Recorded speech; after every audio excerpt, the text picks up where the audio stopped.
জানাচ্ছি প্রবাসী বাংলাদেশে বিশ্বের বিভিন্ন প্রান্তে থাকা প্রবাসীদের খবরাখবর নিয়ে এই আয়োজনে আপনাদের সাথে আছি আমি দেবাশিস চন্দ্র সরকার। শর্ত সাপেক্ষে অবৈধ অভিবাসীদের বৈধতা দেওয়ার ঘোষণা দিয়েছে মালয়েশিয়া সরকার। বৃহস্পতিবার এই তথ্য জানিয়েছে দেশটির স্বরাষ্ট্রমন্ত্রী দাতুক সেরি হামজা বিন জয়নুদ্দিন। বলেন, বৈধকরণ প্রক্রিয়া আগামী সোমবার থেকে শুরু করে 2021 সালের 30 জুন পর্যন্ত চলবে। এই প্রক্রিয়ায় ইমিগ্রেশন বিভাগের সাথে শ্রম বিভাগ এবং অন্যান্য সরকারি সংস্থা সম্পৃক্ত থাকবে।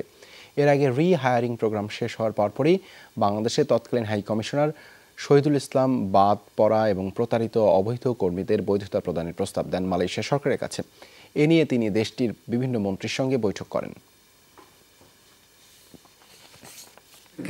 অনুরোধ করব, আপনারা বৈধ হওয়ার জন্য বাংলাদেশ হাই কমিশনের সাথে সরাসরি যোগাযোগ করুন।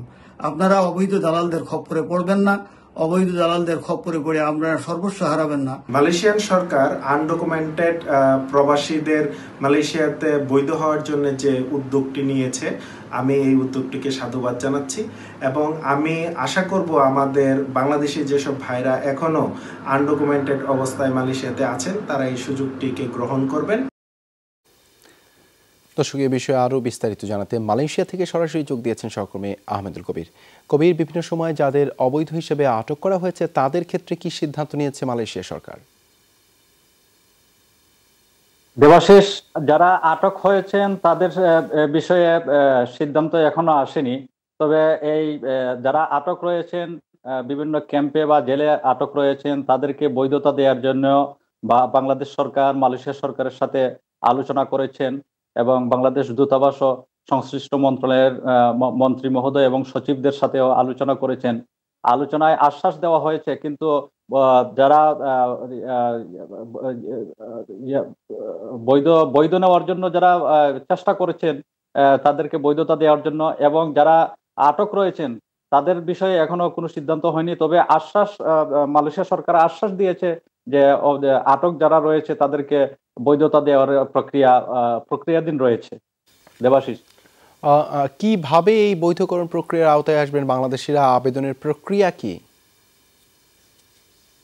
আবেদনের প্রক্রিয়া বর্তমানে যে তারা ঘোষণা দিয়েছে যে অবৈধদের বৈধ করে নিবে, সে প্রোগ্রামের নামটি দিয়েছে তারা রিকিলাবেরেশন। এই প্রক্রিয়ার মাধ্যমে, এই প্রোগ্রামের মাধ্যমে অবৈধরা বৈধ হতে পারবেন। তবে কিভাবে কি প্রক্রিয়া তারা শুরু করবে সেটা সোমবারে যখন শুরু হবে কার্যক্রম তখন জানা যাবে। ধন্যবাদ আহমেদুল কবির আমাদের সাথে যুক্ত হবার জন্য।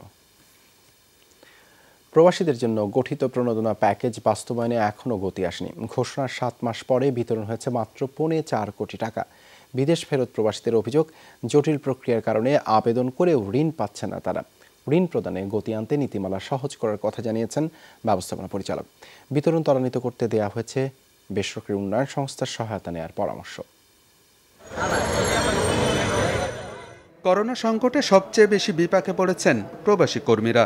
কাজ হারিয়ে দেশে ফিরেছেন 3 লাখেরও বেশি। আবার ছুটিতে এসেও আটকা পড়েছেন অনেকে।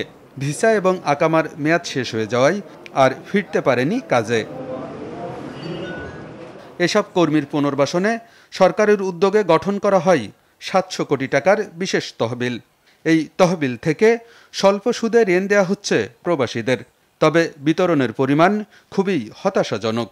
এখন পর্যন্ত 191 জনকে দেয়া হয়েছে 4.25 কোটি টাকা।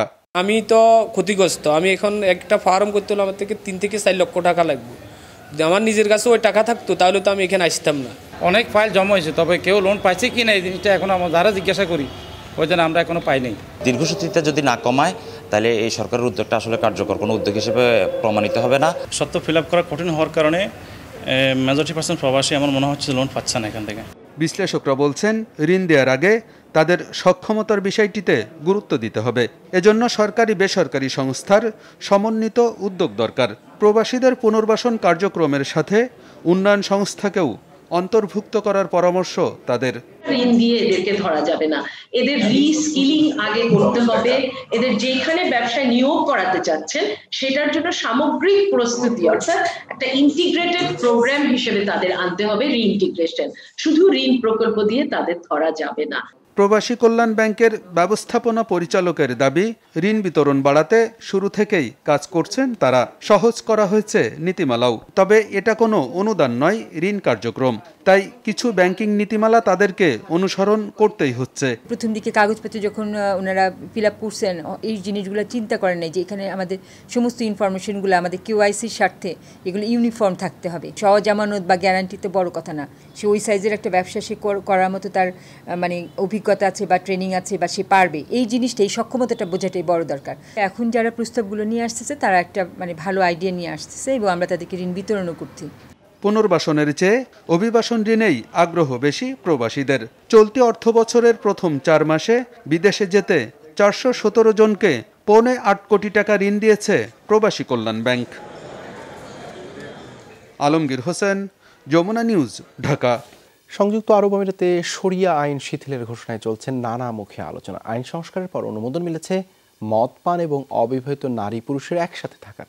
বিশ্লেষকরা বলছেন মূলত পশ্চিমা নাগরিকদের আকৃষ্ট করতেই এমন সিদ্ধান্ত আমিরাত সরকারের। এতদিন মূলত শরিয়া আইনে পরিচালিত হতো সংযুক্ত আরব আমিরাত। রক্ষণশীল হিসেবে পরিচিত মধ্যপ্রাচ্যের দেশটিতে জীবনযাপনের ক্ষেত্রে ছিল নানান বিধিনিষেধ। অবিবাহিত নারী পুরুষ একত্রে থাকার অনুমতি ছিল না, লাইসেন্স ছাড়া মদ পান ছিল শাস্তিযোগ্য অপরাধ। তবে এ সপ্তাহে ফৌজদারি ও দেওয়ানি আইনে ব্যাপক পরিবর্তনের ঘোষণা দিয়েছে দেশটি। আইনের সংস্কার আরব আমিরাতের ইতিহাসে বড় মাইলফলক। ভিন্ন মতে সহনশীলতা ও সাংস্কৃতিক বহুত্ববাদকে গ্রহণ করার সিদ্ধান্ত দেশটির নীতিগত ক্ষেত্রে পরিবর্তনের ইঙ্গিত, যদিও এখনো বেশ কিছু বিষয়ে সংশয় রয়েছে। আইন পরিবর্তনের ফলে সুযোগ থাকবে লিভ টুগেদারের। মদ পান বা আত্মহত্যার চেষ্টা অপরাধ হিসেবে গণ্য হবে না। 1 কোটি বাসিন্দার দেশ আরব আমিরাতে 90% মানুষই বিদেশি। বিশ্লেষকরা বলছেন পশ্চিমাদের স্থায়ীভাবে বসবাসে উৎসাহিত করতেই শিথিল হয়েছে শরিয়া আইন। মূলত পশ্চিমা উচ্চবিত্তরাই এসব নীতিগত পরিবর্তনের সুযোগ পাবেন, কারণ বিনিয়োগের মূল উৎস তারাই। দক্ষিণ এশিয়া কিংবা আফ্রিকার যেসব নিম্নবিত্ত প্রবাসীরা আমিরাতে কাজ করেন, তারা এর সুযোগ কতটা পাবেন সন্দেহ আছে।